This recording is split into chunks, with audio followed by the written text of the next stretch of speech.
Welcome to Starspeak with astrologer Maureen Richmond. Here's where you'll find the latest news on what's up with the heavens. Looking for the inner message from outer space? This is your place. So join me in welcoming your host, astrologer Maureen Richmond.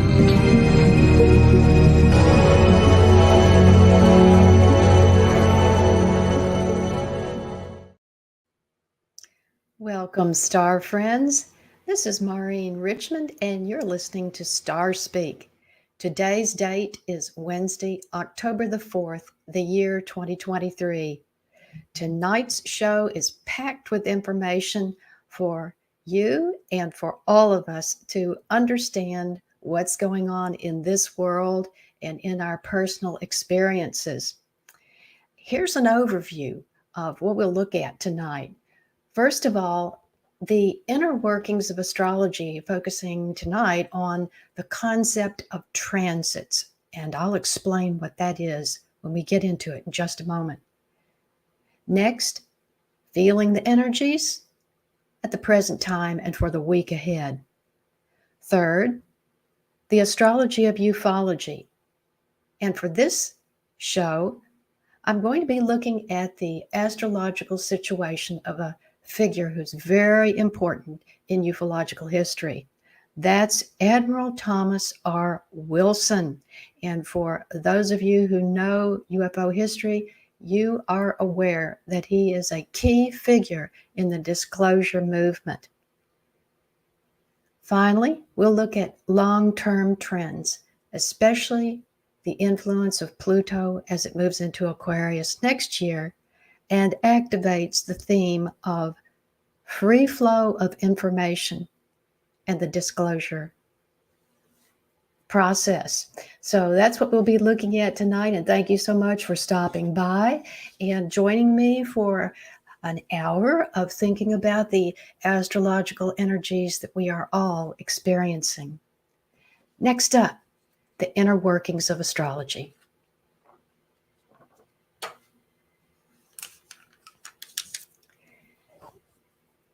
Well, this week has already been full of events. And so I know you're curious about what astrologically is in the background of all of this. The key word here is transit, Transit, the transits. That word has a specialized meaning in astrology. It's a common word. You find it discussed or used in conversation all over the English-speaking world, but in astrology, it has a special meaning. The transits, or a transit in astrology, is a movement of a planet in its position in the zodiac from one place to the next. Transits can affect an individual or all of us at one time. Individual transits refer to an individual's birth chart. So when that person is born, the planets and the sun and the moon all have specific locations in the zodiac. And we find that information in the astrological reference book called an ephemeris, or through computer programs that function in the same way. And then the planets continue to move from those original positions. And the geometrical relationship of a planet at any point in time back to where it was at the person's birth is a personal transit. And that describes the changing conditions of the individual's life. Now, there's another kind of transit, and that's the collective transits that affect everybody, every day, all day, throughout the year. And these are the moving planetary positions and the geometrical relations in between. These are the newsmakers, the transits that affect everybody. the collective transits. And there's some very powerful ones that are happening right now this week.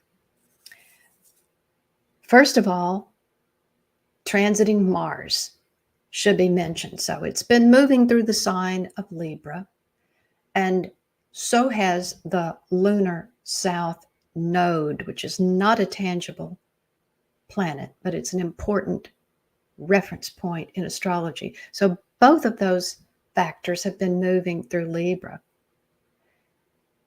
They're going to meet up at the 25th degree of Libra today. In fact, they are at the same position, 25th degree of Libra right now. So what we're seeing in the world is a reflection of that particular thing. In the past, when the transiting lunar south node and Mars have met up at the same degree in the zodiac, dramatic things have occurred.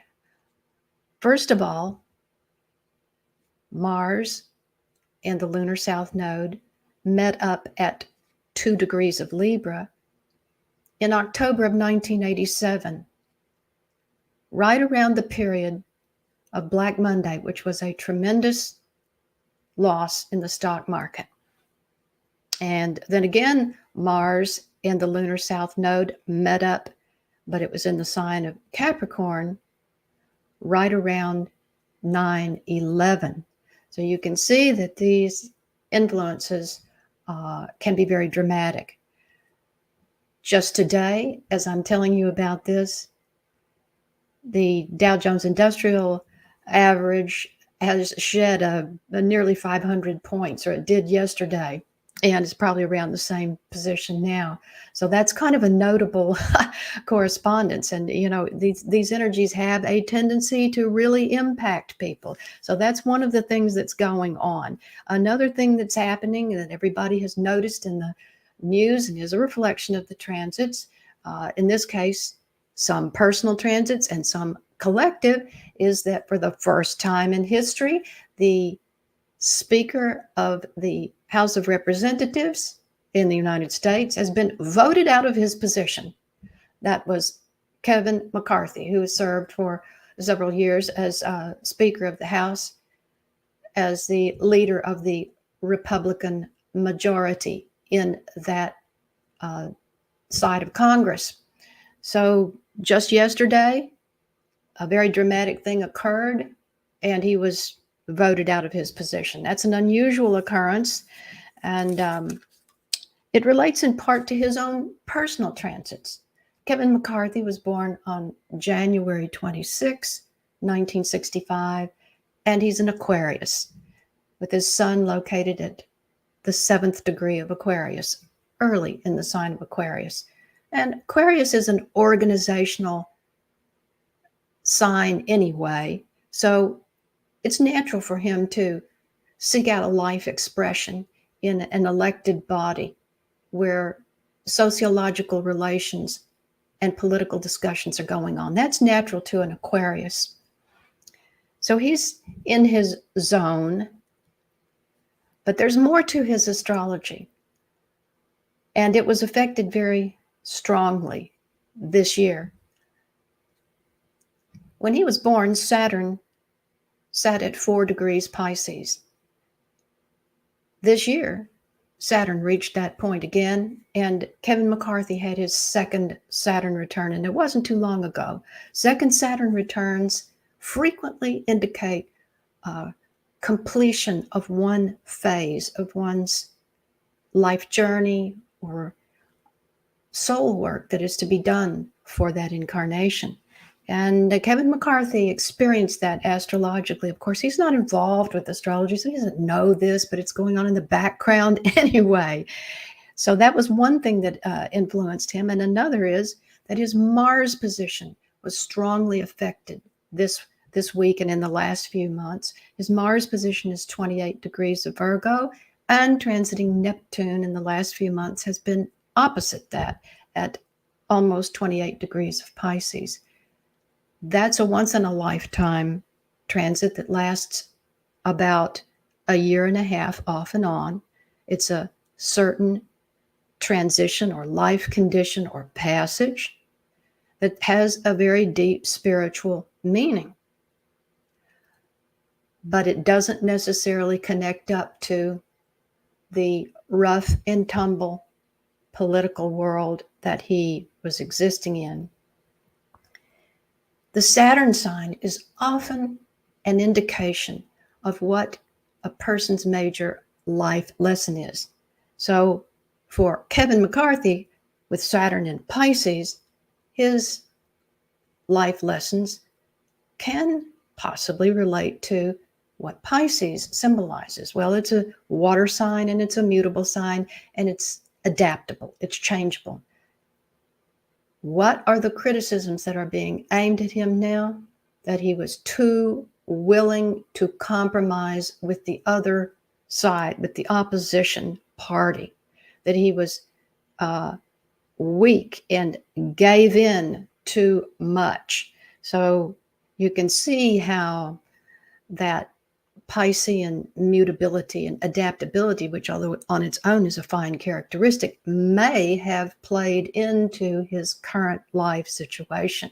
In fact, this might be a life lesson for him in which he, once again, confronts the issue of whether adapting to environmental pressures is really constructive for him. He'll have that question to work with, won't he? Because he's now no longer in the role of prestige and influence that he held up until yesterday. So that's a powerful, shocking message or experience for a person to go through. And he's undoubtedly dealing with versions of loss and grieving as a result of this. But this is part of his life lesson, to look at what values and approaches that he used during this time and learn from that.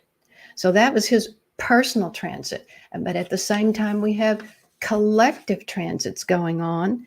One of the most notable involves the planet Pluto, which has reached the 28th degree of Capricorn now and has been there for the last couple of years. That happens to be the precise position of the USA Pluto, resulting from the birth of the nation at the Declaration of Independence. So the USA is having its own Pluto return. That's a very powerful collective influence that's affecting the whole nation. And we're watching scenarios and dramas play out that are a reflection of that Pluto theme, the god of death and rebirth, as our nation goes through what appears to be an implosion of sorts, and we hope a resurrection into a new appreciation for the United States Constitution and a closer adherence to its principles.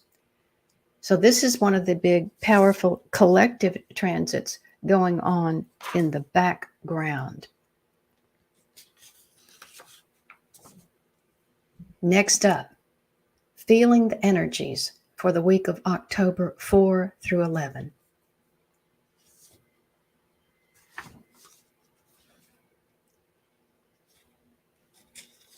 In the week of October 4 through 11, there are a lot of influences that we all need to know about. So let's get right down to it. To begin with, the moon is now waning.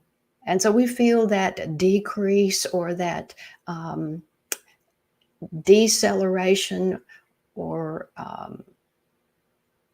diminution of the intensity that we felt around full moon. Full moon was September the 29th, just a few days ago, and Venus was square Uranus at the same time.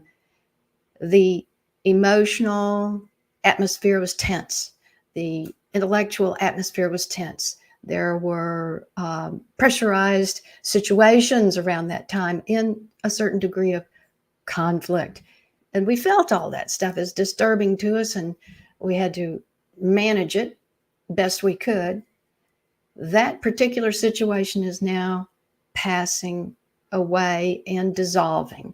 It's because we're in the waning moon period, and that emotional intensity goes away. We feel that the issues may still be there, but we don't feel like we're as concerned about it.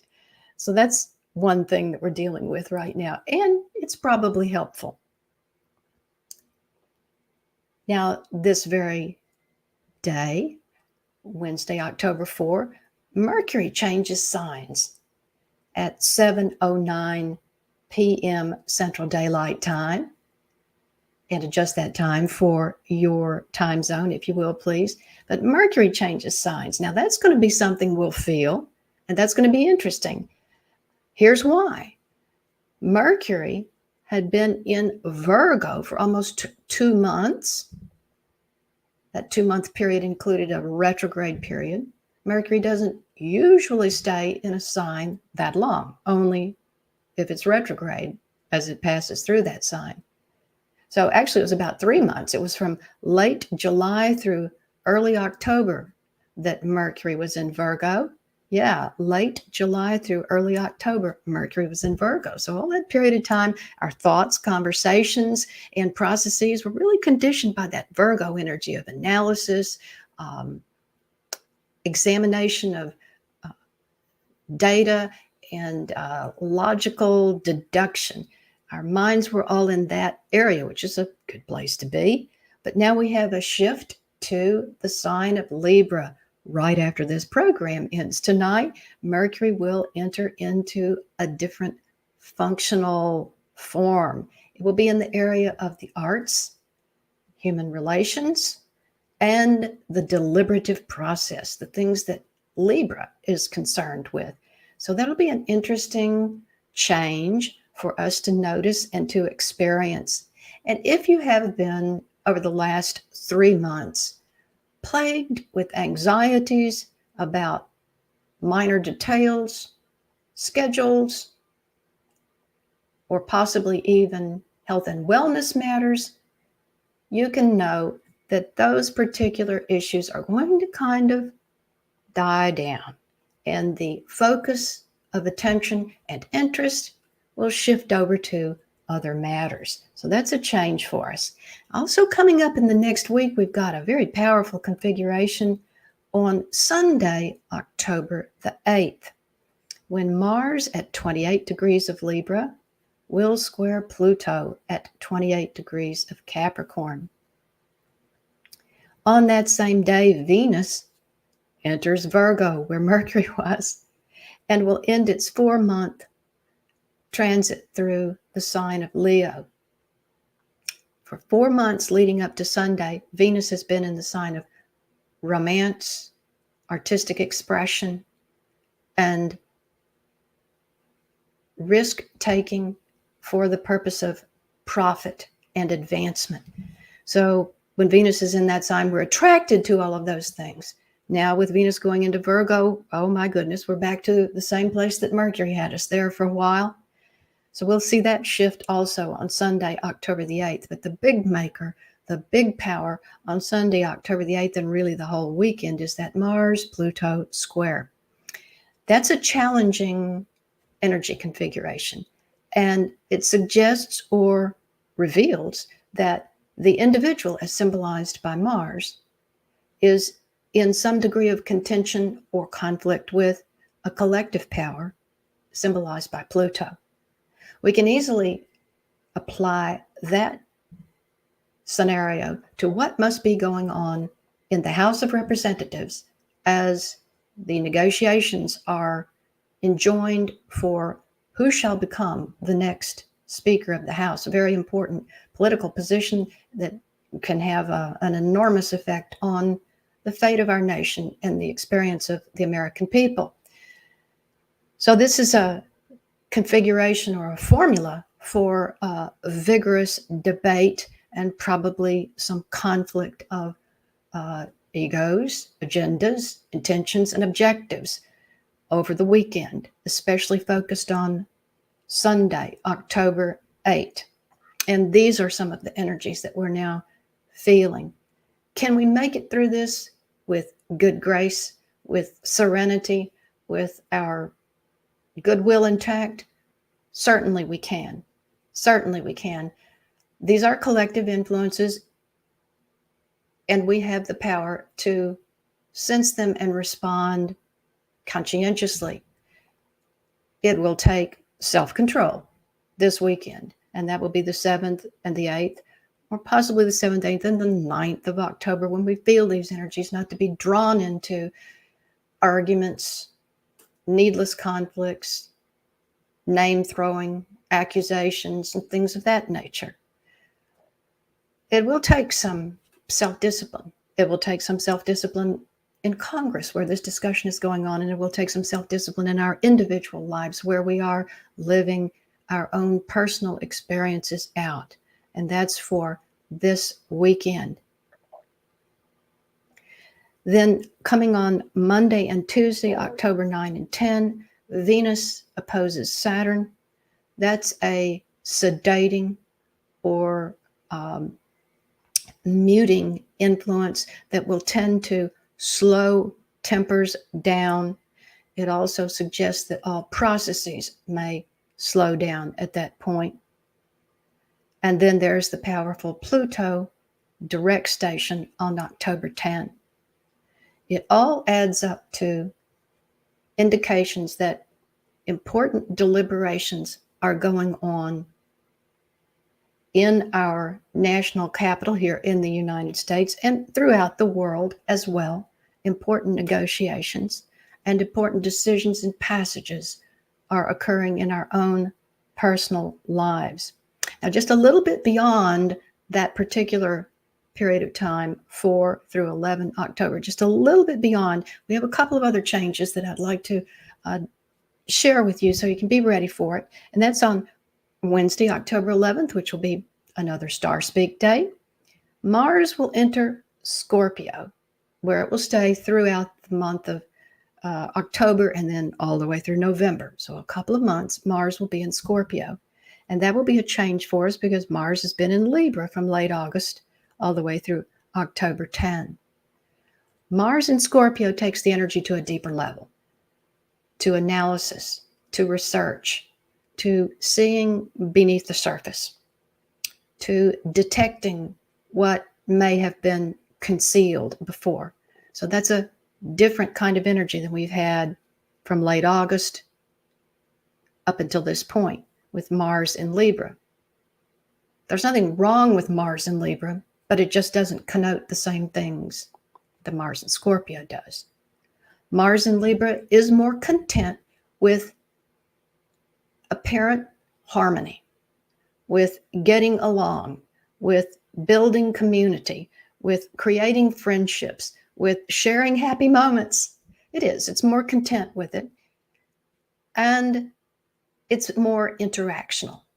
Mars in Scorpio is more introverted, contemplative, and deliberative within the self. So we'll feel and see that energy starting to work out around Wednesday, October 11, when Mars enters Scorpio. And a few days forward from that, we have the powerful solar eclipse new moon coming up on Saturday, October the 14th at 21 degrees of Libra. And that's going to be quite an experience for us all. It's just a powerful new moon from the astrological standpoint and not anything to be afraid of, but it is a very powerful new moon. So solar eclipses are extremely powerful new moons. That's exactly what they are. So an extremely powerful new moon brings with it all the things that the new moon always does. The few days before it, representing a down spiraling of energy, of enthusiasm, of vitality, confidence, and willingness to pursue our goals and objectives. There's that down spiral into a resting state that all of nature goes through, individuals and collective, right before the new moon. And then there's the powerful rebirth moment when that new moon moment actually occurs with the sun and moon conjunct astrologically and astronomically. Then the male and female principles symbolized by the sun and the moon merge within our own subconscious selves to give birth to a new impetus of creativity and life experience for the lunar cycle ahead. So that's going to be a particularly powerful such interval. And that's on Saturday, October the 14th. As you can see, the days ahead are filled with potent astrological influences. When they are strong like this, when we have Mars conjunct the lunar south node, and then a Mars-Pluto square, and then a Pluto station, and a solar eclipse coming up, it tends to really focus issues and bring them to a head, bring them to a point of intensity where we recognize them very clearly. And this is true both in the collective and in the individual experience. So what we have before us right now is an interval of deeply meaningful insights and developments. Not just your average, sort of carefree passage in time where not much is happening. That's not quite the scenario for the next few days, certainly the next week, and all the way through to October 14. Thank you so much for being here and listening. We're going to take a break now, and I'll be right back at you after the break with the Astrology of Ufology and a discussion of Admiral Tom R. Wilson and his astrological influences. It's almost here, ladies and gentlemen. The UNX Network Year 2 anniversary at XCon 2023. XCon is being held this year from October the 30th to November 1st at the beautiful Oasis Hotel and Conference Center in Springfield, Missouri. Top speakers include host of America Unearthed, Scott Walter, plus Haley Ramsey, Sev Talk, UNX's very own Maureen Richmond and Dan Terry, Mindy Toutfest, Harriet McFeely, Forrest Crawford, and many more. And they're all coming to deliver new information on topics like UFOs, alien encounters, cryptids and ancient secrets, and real hauntings from the afterlife. Join us for the film premiere of A Haunting in Blue Hill. And don't miss the Mad Hatter Paranormal Halloween Bash, Banquet, and Costume Contest on All Hallows Eve, October 31st. So join us as we close out the 2023 conference season. Info and tickets are available now at unxnetwork.com. That's unxnetwork.com, and we'll see you there.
Welcome back, UNX listeners.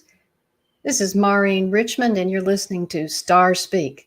Today's date is October 4, the year 2023, and I'm so glad you decided to stop by and listen to what I have to say tonight and join with me in thinking about the astrological energies. You know, some of the great figures in ufology are just like us. They're human beings. They have life experiences, they have points in time that mean something to them. They're on their own soul quests. And there's an astrological story that is behind every single one of these lives. I want to talk tonight about Admiral Tom R. Wilson. He's well known to the UFO community because he is a seminal figure in the release of information about what's going on in secret government programs that deal with UFOs and crashes and retrieved materials. This is a field that's filled with questions, mysteries, contention, cover-ups. And so every bit that we can find out is important to us. Way back in time, Tom Wilson released some information that has found its way into the UFO community. So he's important. In fact, historian Richard Dolan has said that Admiral Tom Wilson is the source of the single most important leak of U.S. government held information on UFO and UAP of all time. So let's have a look at what Admiral Tom Wilson is all about astrologically. Now, he was born March 4, the year 1946. March 4, 1946. So he's a Pisces. And, you know, Pisces is a water sign. And by golly, he was in the Navy. So he was in his element, so to speak. 14 degrees Pisces was his sun position. And his moon, we don't know because we don't have a birth time for him. But it was either late Pisces or early Aries. Mercury also was in Aries at 1 degree of Aries. And those two positions are very important. The moon, Mercury right there, either with the moon in late Pisces and Mercury in early Aries, or the moon also in early Aries together. This is a part of his astrological life signature that was activated at some important events. We're going to look at 5 important events that occurred in his life. He had Venus in Pisces as well as the sun. Venus' position at the time of his birth was 21 degrees Pisces. And then Mars was in Cancer at 15 degrees Cancer, conjunct Saturn at 18 degrees of Cancer. So that's really important. He has a Mars-Saturn conjunction. Those two planets are right together at the time of his birth.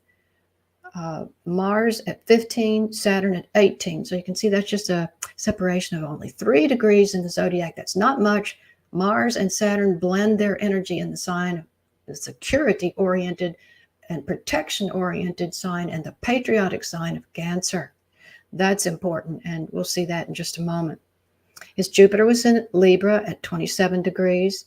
His Uranus in Gemini, Neptune in Libra, Pluto in Leo, and the lunar north and south nodes in the travel-oriented signs of Gemini and Sag, with the north node at 27 Gemini and the south node at 27 Sag. These are important positions, and they proved so throughout the course of his life. Pisces, generally speaking, is kind of like the fish for which it is named. You think about fish as you see them in a lake or a stream. They don't generally hang out up near the surface where they can easily be seen. No, they prefer the dark, secretive, protected, invisible depths where they're safer. So it comes naturally to the Pisces individual to evade and avoid danger and threat by retreating or disappearing or abandoning or in some way becoming concealed. It's natural to the Piscean characteristic to operate that way, and it's part of their own survival mechanism. It's neither good nor bad. It's just part of that survival mechanism. So you can see how that played into a role in which he could not always reveal all that he knew. He could not. He was a Pisces-influenced individual who dealt with secrets and the need to keep national secrets. Now, there were some very important times in his life that we should look at. First of all, October of 1968, which was a turning point in the destiny of Admiral Tom Wilson. It was when he entered the Navy Officer Candidate School. And at that time, transiting Uranus had moved up into the appropriate degrees of the sign Libra from its birth position in Gemini. It had moved all those degrees and was quite some distance, astrologically considered, to make an exact opposition to his Mercury. Transiting Uranus, 1 degree Libra, opposing his Mercury and probably the moon, right at the same time, October of 1968. And bingo, there he went to Navy Officer Candidate School. All schools are Mercury activities that have to do with the mind, with learning, with reading, and the manipulation and management of data and facts and figures. Mercury world. So his Mercury was activated by Uranus, and off he goes to the Navy Officer Candidate School. Not too long thereafter, in March of 1969, he formally entered his commission with the United States Navy. And at that time, both Jupiter and Uranus were in the early degrees of Libra, opposing his moon and Mercury. And there came his entry into the society of military service. Then in 1975, there was another significant development in his life. It was when he became a distinguished graduate of the Defense Intelligence College, setting a stamp on what would be his professional life path in the defense and intelligence areas. So at that time, he experienced his Saturn return. Remember the Saturn return? I mentioned how important it was earlier. Kevin McCarthy had his second Saturn return just recently at a decisive time of his life.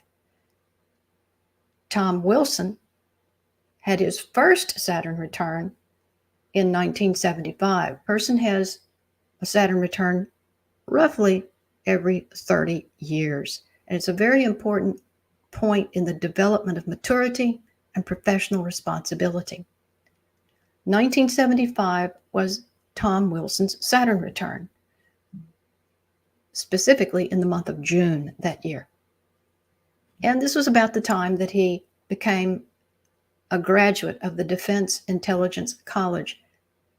And through that experience and that credential, moved into his professional path. So you can see how the transits really work there. He had a long and distinguished and highly decorated military career. Many, many years later, in April of 1997, he was approached by Stephen Greer, Edgar Mitchell, and others for a meeting about the UFO topic. Now, whether or not this meeting occurred and whether or not Admiral Wilson accepted it is a bone of contention amongst some sources. But Richard Dolan and other very experienced scholars in the UFO field do not question it.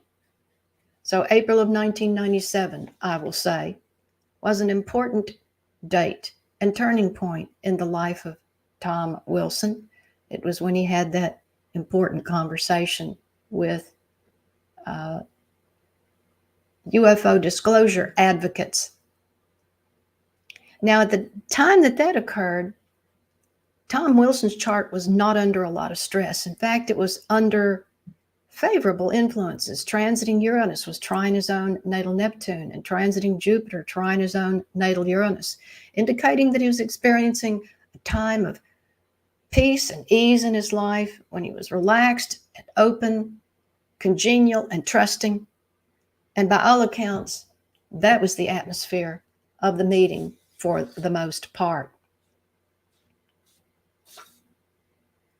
Whether or not this meeting occurred then became a great subject of debate until a later time, which followed after another important date in the life of Wilson. This was October 16th, the year 2002, when he convened with the scientist Eric Davis and went on record as having known about the hidden UFO crash retrieval programs, the UFO and UAP programs that were operating in the United States government, and went on record as attempting to find out about it and discovering that he couldn't get any information about those programs.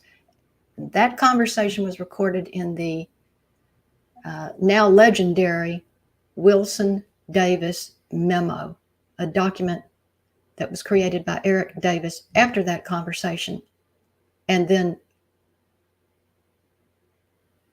very mysteriously leaked and returned into the UFO community many years later.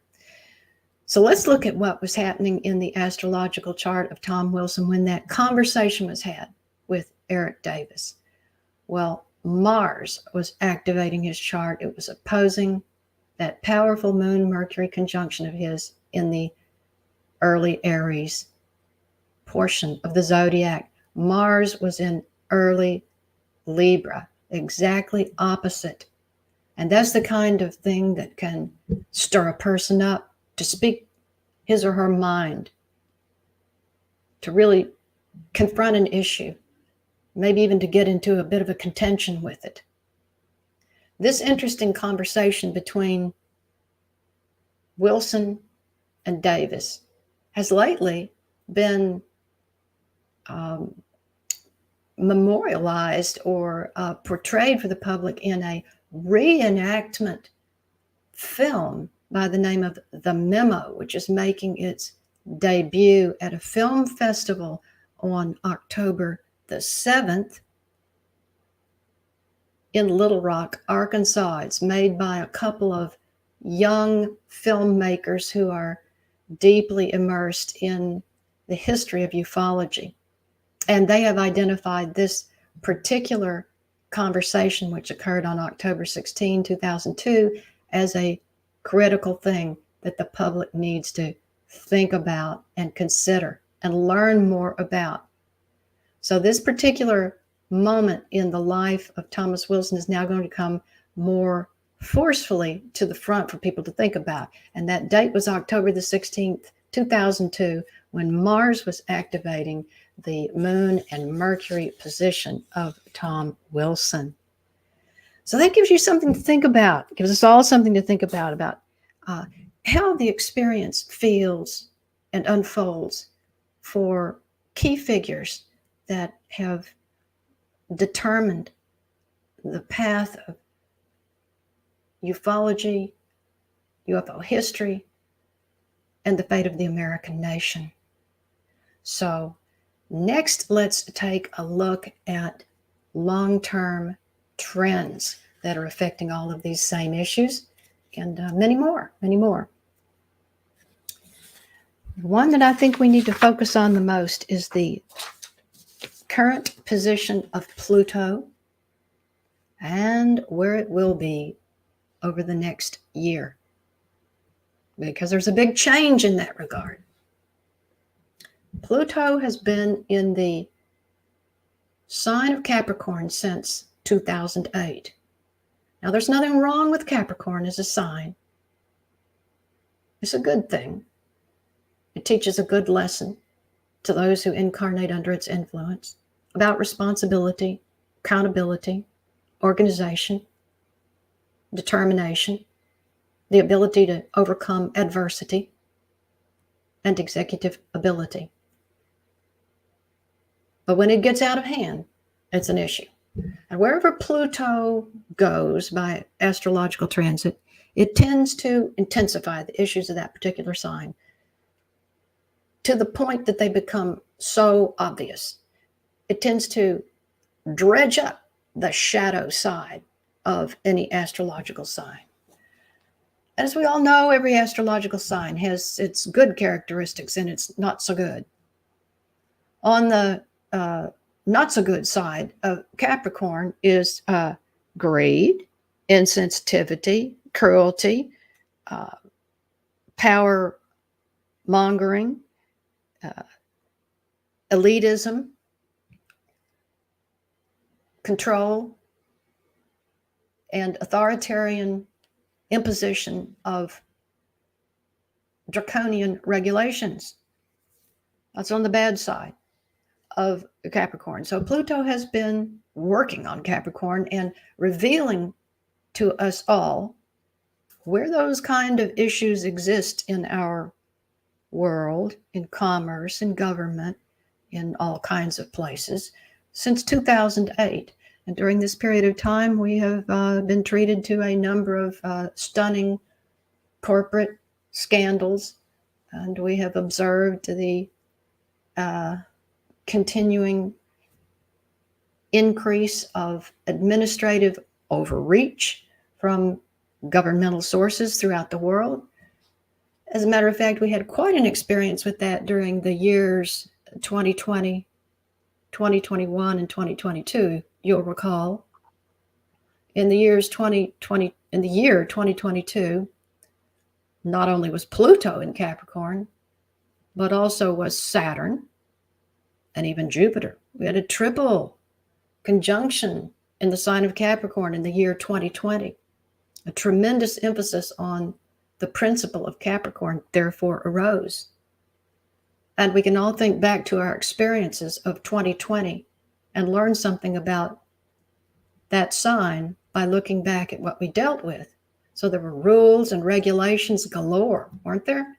Telling us when we could come and when we could go and where we could stand and who we could talk to and how many people we could talk to at a time and whether or not we could, have family gatherings at our homes and many other invasions of personal liberty coming from dictatorial sources. So that's a little hint about what goes on the downside of the Capricornian archetype. And that was brought to our attention with not only Pluto in that sign, but Saturn and Jupiter. So that caused a big lesson or experience in and about the sign of Capricorn. We also made progress and profited during that time. We learned to hunker down, discipline ourselves, use our time well, set goals, and deal with adversity successfully. So it wasn't a wash, but it was certainly a confrontation with the shadow side of Capricorn and the sources from which all that arose. Now we know to ask questions about the motivations, methods, and agendas of organizations, companies, and political entities. We know that now. We learned that lesson. We knew it before, but we learned it again big time in the year 2020. And so in 2021, Saturn moved into Aquarius, and then some of the effects began to dissipate. And then finally now Saturn's way over in Pisces, and we're not experiencing the same thing at all anymore.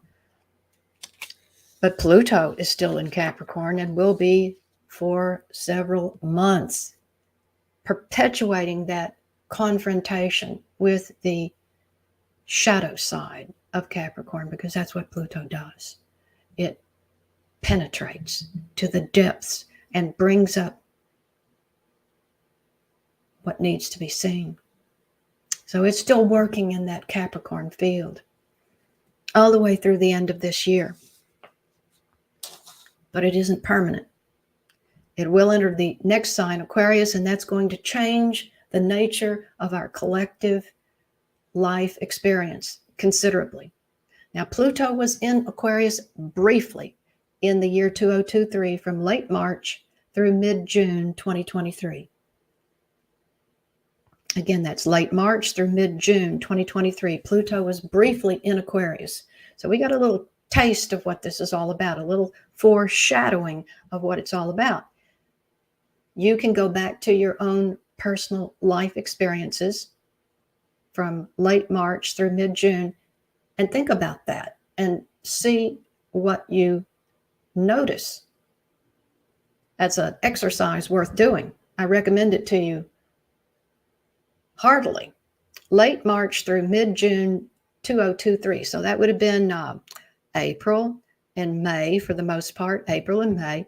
What was different about those 2 months compared to, say, 2020 for you? That's the theme to think about, because that will show you the difference between the confrontation with the Capricorn archetype under Pluto's passage through that sign and the confrontation with the Aquarius archetype, which is yet to come. Pluto will enter Aquarius again and stay there for quite some months in late January 2024. As a matter of fact, it will stay in Aquarius through late July 2024, giving us all of February, March, April, May, June, and most of July in 2024 under a different impress than what we've been doing since 2008. So that's about 7 months. The first 7 months of 2024 will be conditioned by Pluto's presence in Aquarius. Aquarius teaches a different theme altogether. It's an air sign, and it concerns, as a result, the free circulation of information and ideas, the ability of the individual to think for herself or himself, the mutual education of members of society, sharing information and circulating and distributing what is known so that every person can evaluate situations and circumstances individually. It's a sign of intellectual independence. Capricorn is not. Capricorn is a sign that banks on conformity and complicity with rules and regulations for the purpose of achieving societal control and professional attainment. That's what Capricorn's all about. It can be good, handled in the right way. When it gets out of hand, you can see what it does. But we have a shift coming that's going to signify that our lesson or experience with that Capricorn archetype is just about done with. For 7 months in 2024, we'll have Pluto in Aquarius. Then Pluto will again retrograde into Capricorn very briefly. And then from late November 2024, for 18 years, Pluto will be in Aquarius, bringing about a focus and intensity in the issues and lessons of Aquarius, which differ markedly from those of Capricorn. Whereas we were much involved with the contemplation of governmental and corporate power from 2008 to the present time, we will not be so under Pluto in Aquarius, because that particular astrological energy brings a focus on the power of the people, of the widely disseminated and distributed capacity of the human being to raise inquiry, to enter into dialogue, to share information, and as a result, arrive at a greater collective understanding inspired by perhaps science or progressive sociological concepts. That's the nature of Aquarius. It's expansive. It tends to free people. It tends to accentuate individuality and self-reliance. Also, innovative thinking.